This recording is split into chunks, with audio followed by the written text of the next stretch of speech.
Le millénium.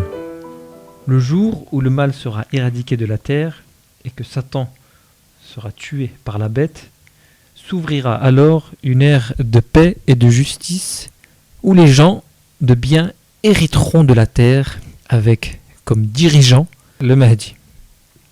En effet, Allah promet à ceux qui tiendront jusqu'au bout la domination de la terre tout entière. Au Coran, Sourate 24, verset 55, Dieu a promis à ceux d'entre vous qui ont cru et font bonnes œuvres qu'il leur donnerait la succession sur terre comme il l'a donné à ceux qui les ont précédés. Il donnera force et suprématie à leur religion qu'il a agréée pour eux. Il leur changera leur ancienne peur en sécurité. Ou encore, à la Sourate 22, au verset 5 et 6, nous voulions favoriser ceux qu'on avait opprimés sur terre et en faire des imams et en faire des héritiers et les établir sur la terre. Donc, cela se passera conformément à la parole de Dieu. Et au hadith du prophète, sallallahu alayhi wa sallam, lorsque Al-Mahdi, Jésus et leurs compagnons auront vaincu l'injustice et la tyrannie ainsi que la corruption. Seuls les élus assisteront à la première résurrection. Dans l'Apocalypse de Saint Jean, chapitre 20, versets 4 à 6, « Je vis des trônes, à ceux qui s'assirent fut donné le pouvoir de juger, et je vis les âmes de ceux qui étaient morts sous la hache à cause du témoignage de Jésus et de la parole de Dieu. Ils revinrent à la vie, et ils régnèrent avec le Christ 1000 ans. Les autres morts ne revinrent pas à la vie jusqu'à ce que les 1000 ans soient accomplis. » C'est la première résurrection. Heureux et saints ceux qui ont pris part à la première résurrection.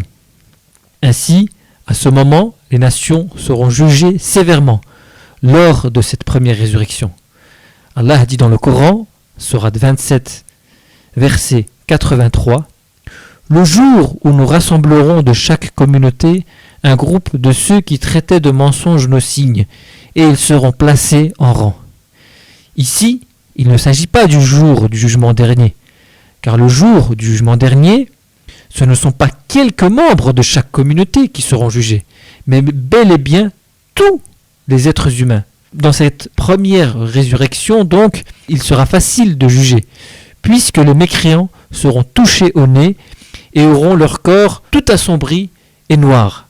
Alors que les croyants seront reconnus, ils seront touchés par la bête sur le front et leur visage ainsi que leur corps resplendiront de lumière selon le hadith.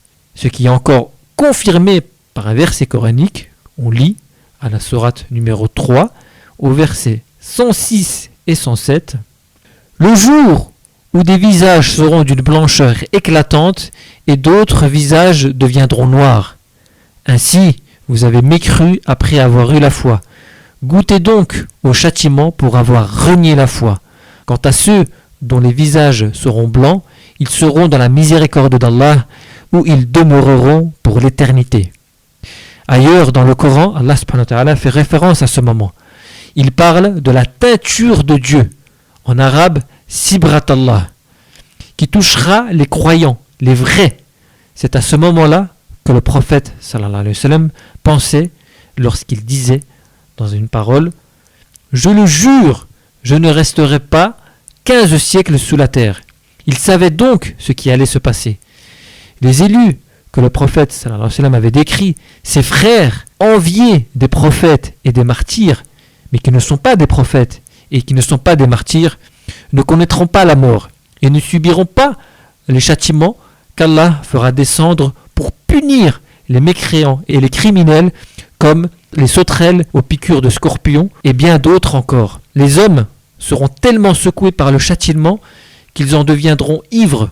Les femmes perverses avorteront de leurs enfants. C'est en particulier ce qui est dit dans la sourate 22 au verset 1 et 2.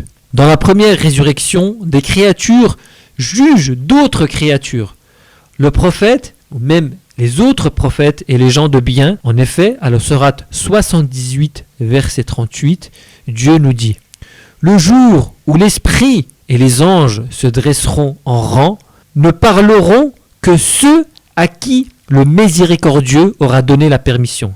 Les criminels seront châtiés, et la preuve de leurs crimes et de leurs méfaits seront pleinement déterminés, et ils seront facilement reconnaissables. Allah dit encore, dans la sourate 39 au verset 39 à 41, « Ce jour-là, on ne posera pas de questions ni aux hommes, ni aux djinns sur leurs péchés. On reconnaîtra les criminels à leurs traits visibles. Ils seront saisis par le front et les pieds. Une fois que ce grand jugement sera fini, commencera l'avènement de paix et de justice, et la terre sera gouvernée par Jésus et Al-Mahdi. » C'est ici que l'on comprend toutes les paroles du prophète sallallahu alayhi wa sallam, et de sa famille, ou même des anciens prophètes, comme celle de Jésus, fils de Marie, qui parlent de la vie extraordinaire à ce moment, où le loup séjourne avec l'agneau, où le loup séjournera avec l'agneau, le veau avec le lionceau et le bétail seront engraissés ensemble et un tout petit garçon les conduira. La vache et l'ours auront le même pâturage, leurs petits une même couche, et le lion, comme le bœuf, mangera de la paille. Le nourrisson s'ébattra sur l'antre de la vipère, et l'enfant sevré mettra sa main dans le trou de l'aspic. C'est le fameux 7e jour où Dieu s'établit en majesté sur la terre. Le prophète sallallahu alayhi wa sallam, a aussi décrit ce qui attend les élus. On dira à la terre: fais pousser tes fruits et reproduis tes dons à profusion. Ce jour-là, tout un groupe mangera d'un seul grenadier et s'abritera sous son ombrage. Les troupeaux seront bénis, au point qu'une chamelle laitière suffira à une foule de gens, qu'une vache laitière suffira à une tribu, et qu'une brebis laitière suffira à un clan d'une tribu. Il n'y aura plus de violence. Le loup gardera le troupeau comme le ferait un chien. La terre sera enveloppée de paix, tel un récipient rempli d'eau. Il n'y aura plus de désaccord et il n'y aura plus de guerre. C'est ce que l'on appelle en fait l'âge d'or. Conclusion. Au cours de ces 1000 ans de perfection viendra la fin du monde, car l'histoire de l'humanité ne s'achève pas avec le millénium. En effet, malgré cette magnifique fin et cette grandiose épopée qui nous a apporté le paradis terrestre, il y a un monde beaucoup plus vaste et plus sublime que notre terre. Malgré tout le temps passé, les habitants de la terre finiront par être rassemblés devant Dieu pour le jugement dernier. On soufflera 3 fois dans la trompe et ce monde prendra fin. Ces 3 coups entraîneront respectivement la peur, la mort et la résurrection finale. Allah dit dans la sourate 27 au verset 87: le jour où l'on soufflera dans la trompe, tous ceux qui sont dans les cieux et ceux qui sont sur la terre seront terrifiés, sauf ceux qu'Allah a voulu épargner, et tous viendront à lui en s'humiliant. Ici, c'est le premier coup de trompe. Toutes les personnes qui auront participé au grand projet du Furqan, c'est-à-dire les élus qui sont enviés des prophètes et des martyrs, ne craindront rien. Ils ne seront pas affligés, car Allah les épargnera. Dans un autre verset, à la sourate 21 au verset 103, la grande peur ne les affligera pas et les anges les accueilleront. Puis on soufflera une deuxième fois, sourate 39 verset 68, on soufflera dans la trompe et voilà que ceux qui seront dans les cieux et sur la terre seront foudroyés, sauf ceux qu'Allah voudra épargner. Toujours dans ce verset, ce sont ces mêmes élus qui sont épargnés, c'est-à-dire qui ne connaîtront pas la mort et assisteront vivants au jour de la résurrection. Cela vient de la marque de la bête qui les a touchés au front du sceau de Dieu. Ils seront, grâce à elle, éternels, comme de Khidr, qui a bu l'eau de vie, Ma al-Hayat. Et enfin, le dernier verset sera 39, verset 68. Puis, on soufflera de nouveau, et les voilà debout à regarder. Alors que le reste de l'humanité sortiront de leur tombe pour se diriger vers le Seigneur des mondes, pour être jugés, Dieu dit dans la sourate 36 au verset 51, on soufflera dans la trompe et des tombes, ils se précipiteront alors vers leur Seigneur. Alors les hommes n'auront à ce moment-là que deux possibilités, soit les délices du paradis, soit les flammes terribles de l'enfer. Seuls les musulmans croient vraiment en le jour de la résurrection. Les chrétiens, et surtout les juifs, ne veulent pas croire en ce jour de la résurrection. Et c'est pourquoi ils ne craignent pas Dieu et prennent la religion comme sujet de raillerie. C'est Dieu qui jugera toutes les créatures. Et même les messagers, à ce moment-là, seront interrogés. À ce moment, seule la grandeur de Dieu subsistera et apparaîtra la vanité des hommes. Satan sera humilié et vaincu en ce jour et la promesse d'Allah lors de la création d'Adam s'appliquera.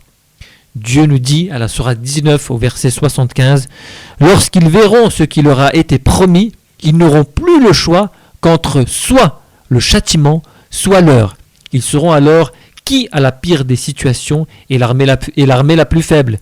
Ainsi, l'histoire de l'humanité a un sens et annonce la victoire des prophètes et de ceux qui avaient été exécutés à la hache contre le silence des masses et le crime des grands, que sont les sionistes, qui sont tous coupables, car comme le dit Allah, ils sont témoins de ce qu'ils font aux croyants sans jamais dénoncer et n'ayant aucun remords.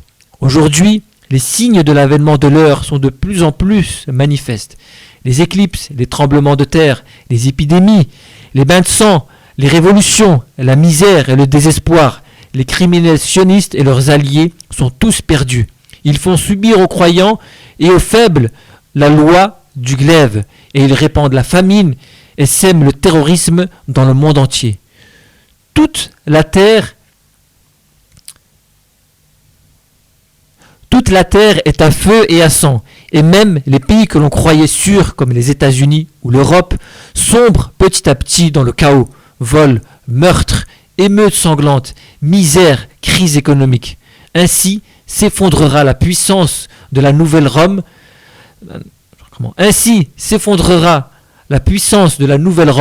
Que sont l'Europe et les États-Unis, et avec eux leurs maîtres sionistes, et d'un autre côté, une nouvelle nation s'élèvera comme un soleil pour faire venir l'heure. Ce sont les Iraniens.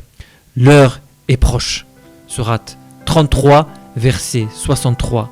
Sourate 54, verset 1. Sourate 42, verset 17.